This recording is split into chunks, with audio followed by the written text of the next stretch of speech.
بسم اللہ الرحمن الرحیم۔ قوم نوح عرصہ دراز تک صنم پرستی میں مبتلا رہی۔ وہ بتوں کو خدا سمجھتے تھے اور انہیں مشکل کشا اور حاجت روا یقین کرتے تھے۔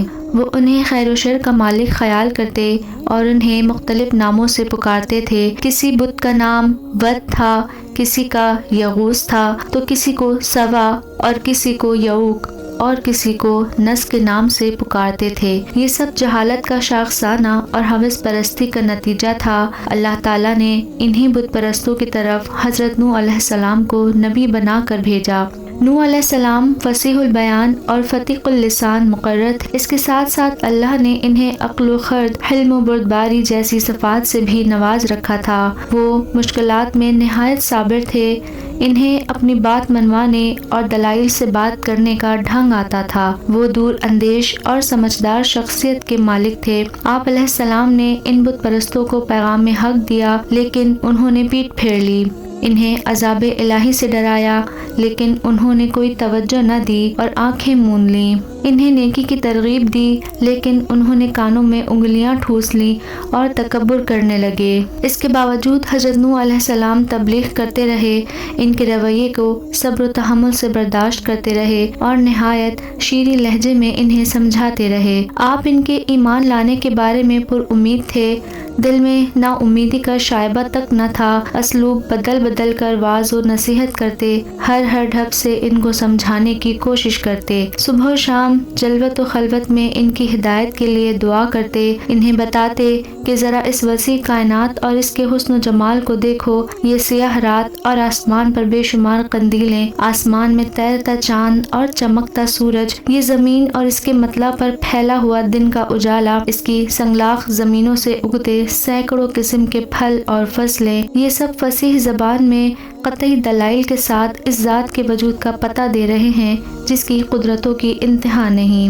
نوح علیہ السلام یوں ہی وعظ و نصیحت کے موتی لٹاتے رہے اور فصاحت و بلاغت کا جادو جگاتے رہے۔ اللہ کے وجود اور وحدانیت پر دلائل و براہین کے وہ جوہر لٹائے کہ لوگ ششدر اور حیران رہ گئے۔ آپ کے وعظ و نصیحت سے متاثر ہو کر خوش قسمت ایمان لے آئے، مگر جن کے دلوں پر مہر لگ چکی تھی ایمان نہ لائے اور جنہیں بدبختی نے لپیٹ رکھا تھا ہدایت حاصل نہ کر سکے۔ یہ بدبخت قوم کے شریف لوگ شمار ہوتے تھے۔ ان کا قوم میں رعب اور دبدبہ تھا اور انہیں لوگوں میں ایک خاص مقام و مرتبہ حاصل تھا۔ انہوں نے ایکا کر لیا، آپ کی مخالفت کرنے لگے اور آپ کی تعلیمات کا تمسخر اڑانے لگے۔ وہ کہنے لگے تو ہماری طرح کا ایک انسان ہی تو ہے اور ہمارے خاندان کا ایک فرد۔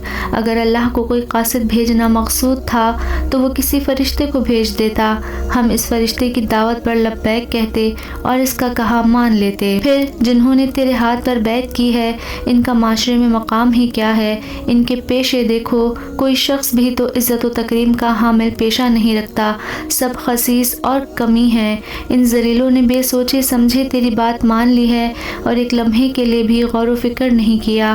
آپ کی بات میں اگر ذرہ برابر بھی سچائی ہوتی اور آپ کے دین میں اگر کچھ بھی خوبی ہوتی تو ہم جو فطانت اور ذکاوت کی معراج پر فائز لوگ ہیں اور معاشرے میں خودمندی اور ذہانت کے چرچے رکھتے ہیں، سب سے پہلے ہم تجھ پر ایمان لاتے اور تیری اقتدا کرتے۔ یہ بدبخت بحث و تمہیس میں لگ گئے اور فریب کے جال بچھانے لگے۔ جب نوح علیہ السلام اور زامہ قوم کے درمیان بحث و جدل شدت اختیار کر گئی اور اختلافات کی خلیج وسیع تر ہو گئی تو کافر مایوس ہو گئے اور نوح علیہ السلام کے متعلق دلوں میں تنگی محسوس کرنے لگے اور کہہ اٹھے، اے نوح، تم نے ہم سے جھگڑا کیا اور اس جھگڑے کو بہت طول دیا، اس مباحثے کو رہنے دو اور لے آؤ ہمارے پاس جس عذاب کی تم ہمیں دھمکی دیتے رہتے ہو اگر تم سچے ہو۔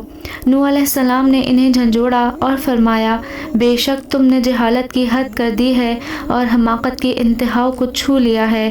میں کون ہوتا ہوں تمہیں عذاب میں مبتلا کرنے والا یا عذاب سے بچانے والا؟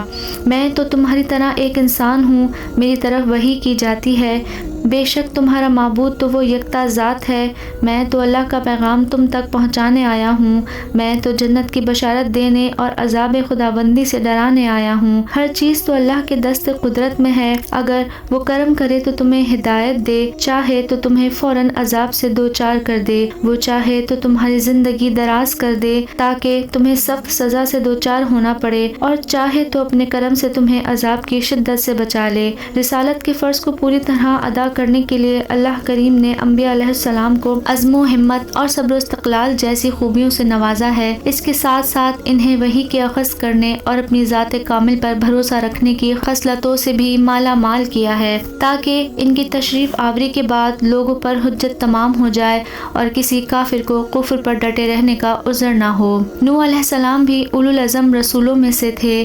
آپ 950 سال کے طویل عرصے تک فریضہ تبلیغ ادا کرتے رہے، اپنی قوم کی ایذا رسانیوں پر صبر کرتے رہے، ان کے طعن و تشنیع کے تیروں کو برداشت کرتے رہے، امید کی ایک کرن کے لیے صراط مستقیم کی طرف بلاتے رہے۔ وہ اپنی قوم کی ہدایت کے لیے بہت بےتاب تھے۔ ان کی دلی آرزو تھی کہ ان کے مطلع حیات پر ایمان کی بجلی چمکے اور ان کے دل کے ویرانے میں باد نسیم کے ایک جھونکے کا گزر ہو، لیکن آئے دن ان کی سرکشی بڑھتی گئی اور وعظ و تلقین سے ان کی نفرتوں میں اضافہ ہوتا گیا۔ جب ان کا یہ رویہ دیکھ کر امید کی رسی کمزور ہو گئی تو حضرت نوح علیہ السلام نے شاکی اور ملتجی لہجے میں حضور باری تعالیٰ میں عرض کی کہ مولا میری مدد فرما اور انہیں ہدایت کی توفیق بخش دے، میں تو انہیں نصیحت کرتے کرتے تھک گیا ہوں، میرے دل میں ان کے ایمان کی امید نہیں رہی، تو ہی رحم فرما۔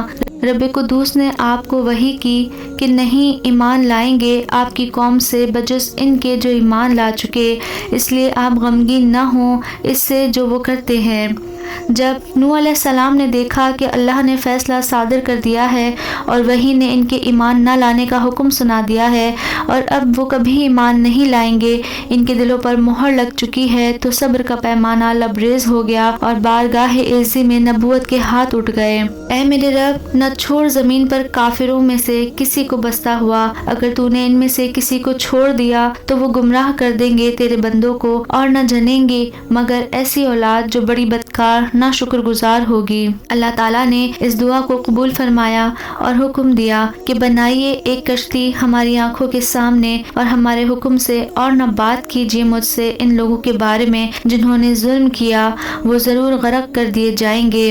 آپ نے آبادی سے ذرا ہٹ کر مکان بنایا، کشتی کی تیاری شروع ہو گئی، تختے اور کیل تیار کیے اور اللہ کی ہدایت کے مطابق کشتی تیار ہونے لگی۔ لوگ مذاق کرتے، آوازیں کستے اور استہزاء کا طوفان برپا کر دیتے، کہتے کہ اے نوح، پہلے تو تم نبی تھے، آج بڑھئی بن گئے، نبوت کے کاروبار سے دستکش ہو کر بڑھئی کا پیشہ کیوں اختیار کر لیا؟ کبھی کہتے تمہاری اس کشتی کا کیا فائدہ، یہاں تو پینے کو پانی نہیں ملتا، آخر تم نہروں اور دریاؤں سے اتنی دور کشتی بنا کر کیا کرو گے؟ کیا اس کشتی کو بیل کھینچیں گے یا ہوائیں اٹھائیں گی؟ لیکن آپ نے ان خرافات کی طرف کوئی توجہ نہ دی، صرف ان کی استہزاء اور مذاق کے جواب میں اتنا فرمایا، اگر تم مذاق اڑاتے ہو ہمارا تو ایک دن ہم بھی تمہارا مذاق اڑائیں گے، جس طرح تم مذاق اڑاتے ہو سو تم جان لوگے کہ کس پر آتا ہے عذاب جو رسوا کر دے اسے، اور کون ہے اترتا جس پر عذاب ہمیشہ رہنے والا۔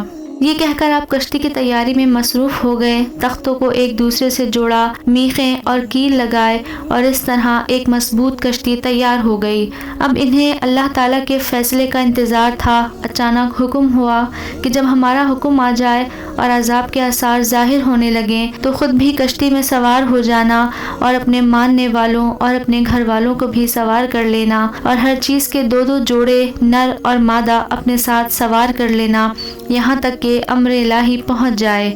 آسمان کے دروازے کھل گئے، موسلا دھار بارش ہونے لگی، زمین کے چشمے بھی ابل پڑے اور ایک سیلاب تند و تیز کی صورت اختیار کر گئے۔ پانی ٹیلوں کو ڈبوتا ہوا پہاڑوں کی چوٹیوں کو چھونے لگا۔ یہ دیکھ کر نوح علیہ السلام خود بھی کشتی میں سوار ہو گئے اور جن چیزوں کو ساتھ لینے کا حکم ملا تھا انہیں بھی سوار کر لیا۔ اس کشتی میں انسان، حیوان، چرند پرند اور نباتات سب ذی روح موجود تھے۔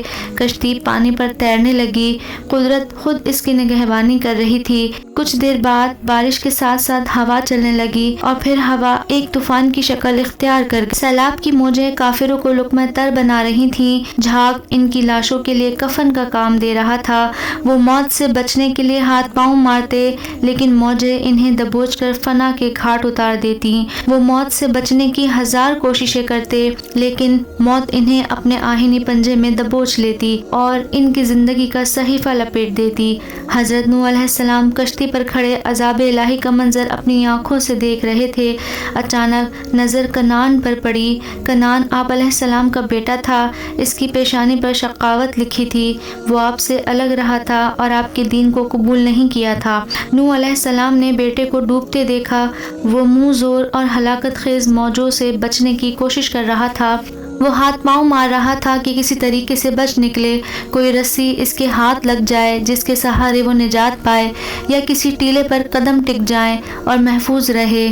لیکن موت لمحہ بلمحہ اس کے قریب آ رہی تھی اور غرقہ بھی منہ کھولے اس کا انتظار کر رہی تھی۔ نوح علیہ السلام کے دل میں جذبہ پدری کروٹیں لینے لگا۔ بچے کی محبت اور شفقت نے بے قرار کر دیا۔ رقت طاری ہو گئی اور چیخ اٹھے، اے کنعان، اے میرے لخت جگر، تو اللہ کی قدرت اور فیصلے سے بھاگ کر کہاں جائے گا؟ اگر تجھے جان عزیز ہے تو اے میرے بیٹے آ اور ایمان کی دولت کو سینے سے لگا لے، تیری جان بھی بچ جائے گی اور خوشیاں بھی لوٹ آئیں گی۔ اگر گھر والوں کے ساتھ سعادت دارین کا خواہاں ہے تو آ بیٹا سوار ہو جاؤ ہمارے ساتھ اور نہ ملو کافروں کے ساتھ۔ نوح علیہ السلام سوچ رہے تھے شاید یہ آواز اس کے دل کی تہوں تک پہنچ جائے گی اور وہ ایمان لے آئے گا۔ یہ چیخ اس کے شعور سے ٹکرائے گی اور غفلت کے سارے پردے تار تار ہو جائیں گے، لیکن یہ مخلصانہ نصیحت اس کے نہاں خانہ دل تک نہ پہنچ سکی، بلکہ اپنے باپ کے جواب میں کہنے لگا، رہنے دو، میں پناہ لے لوں گا کسی پہاڑ کی چوٹی پر، وہ بچا لے گا مجھے پانی سے۔ نوح علیہ السلام بیٹے کی سرکشی دیکھ کر پریشان ہو گئے۔ حزن و ملال کی لہجے میں اسے سمجھانے کی کوشش کی اور فرمایا، آج کوئی بچانے والا نہیں اللہ کے حکم سے مگر جس پر وہ رحم کرے۔ پھر نوح علیہ السلام اور کنعان کے درمیان ایک موج حائل ہو گئی اور وہ باپ کی آنکھوں سے اوجھل ہو گیا۔ وہ اپنے لخت جگر کو نہ دیکھ پائے، دل کا شیشہ چور چور ہو گیا۔ اپنے مالک کی طرف متوجہ ہوئے اور عرض کی، میرے پروردگار، میرا بیٹا بھی تو میری اہل سے ہے، تو نے وعدہ فرمایا ہے اور تیرا وعدہ سچا ہے کہ تو مجھے اور میرے ایماندار گھر والوں کو بچائے گا۔ الہی تو احکم الحاکمین ہے۔ اللہ تعالیٰ نے وحی کی کہ اے نوح، یہ تیرے اہل بیت میں سے نہیں اور نہ تیرے خاندان سے اس کا کوئی تعلق رہا، وہ شقی اور بدبخت ہے، اس نے میری قدرتوں کا انکار کیا ہے۔ تیرے اہل بیت تو وہ تمام مومن ہیں جنہوں نے تیری رسالت کی تصدیق کی اور تیری دعوت پر لبیک کہا ہے، صرف انہی کا تیرے اہل بیت میں شمار ہوگا اور صرف انہی کی نجات اور انہی کی زندگی کو باقی رکھنے کا میں نے وعدہ کیا ہے۔ مگر جس نے تیری رسالت کا انکار کر دیا اور آیات الہی کی تکذیب کی، وہ اہل بیت سے خارج ہے۔ ایسے بدبخت کے لیے تمہیں شفاعت کی اجازت نہیں، چاہے کتنا ہی قریبی ہو۔ ایسا ناحجاز موت کے گھاٹ ہی اترے گا، اس کی زندگی کا چراغ ضرور گل ہوگا۔ وہ چاہے کتنی ہی مضبوط رسی کو تھامے، کتنی بڑی قوم کا سہارا لے، وہ ضرور عذاب الہی چکھے گا۔ اے میرے پیغمبر، ایسی چیز کے متعلق نہ پوچھو جس کی حقیقت سے تم واقف نہیں، اور ایسے امر سے متعلق مجھ سے مت جھگڑو جس کا تمہیں ادراک نہیں۔ فوراً نوح علیہ السلام کو احساس ہوا کہ جذبہ پدری نے ان کے قدم ڈگمگا دیے ہیں اور بچے کی محبت نے انہیں راہ مستقیم سے بیگانہ کر دیا ہے۔ چاہیے تو یہ تھا کہ وہ بارگاہ الہی میں ہاتھ اٹھا کر شکر کرتے کہ اس نے ان کو اور ان کے پیروکاروں کو نجات دی ہے اور ان کے دشمنوں کو ہلاکت اور بربادی سے دوچار کر دیا ہے، مگر وہ ایک کافر کے لیے دعا مانگ رہے ہیں۔ فوراً اللہ کے حضور جھک گئے، اپنی خطا پر اشک بہائے اور اللہ کی ناراضگی سے بچنے کے لیے استغفار کیا اور اعتراف کرتے ہوئے عرض کی، میرے پروردگار، میں پناہ مانگتا ہوں تجھ سے کہ میں سوال کروں تجھ سے ایسی چیز کا جس کا مجھے علم نہیں، اور اگر تو مجھے نہ بخشے اور مجھ پر رحم نہ کرے تو میں ہو جاؤں گا ضیاءکاروں سے۔ جب مقصد پورا ہو گیا اور ظالم قوم کا صحیفہ حیات ہمیشہ کے لیے بند ہو گیا تو بارش تھم گئی، زمین نے سارے پانی کو نگل لیا اور کشتی جودی پہاڑ پر رک گئی، اور ایک آواز آئی، برباد ہو جائے وہ قوم جو ستم شعار ہے۔ ارشاد ربانی ہوا، اے نوح، اپنے ہم سفروں کو لے کر سلامتی سے کشتی سے اتر آؤ، اب تم پر برکتوں کی بارش ہوگی، اب عنایت ربانی تمہاری نگہداشت کرے گی اور فضل خداوندی تمہاری حفاظت کرے گا۔ اس طرح کی ویڈیوز کو دیکھنے کے لیے ہمارے چینل کو لائک کریں، شیئر کریں اور سبسکرائب کریں۔ اللہ تعالی ہمیں اور ہماری اولادوں کو شیطان اور اس کے شر سے اور اس کے وسوسوں سے دور فرمائے۔ اللہ تعالی میرا اور آپ کا حامی و ناصر ہو۔ فی امان اللہ۔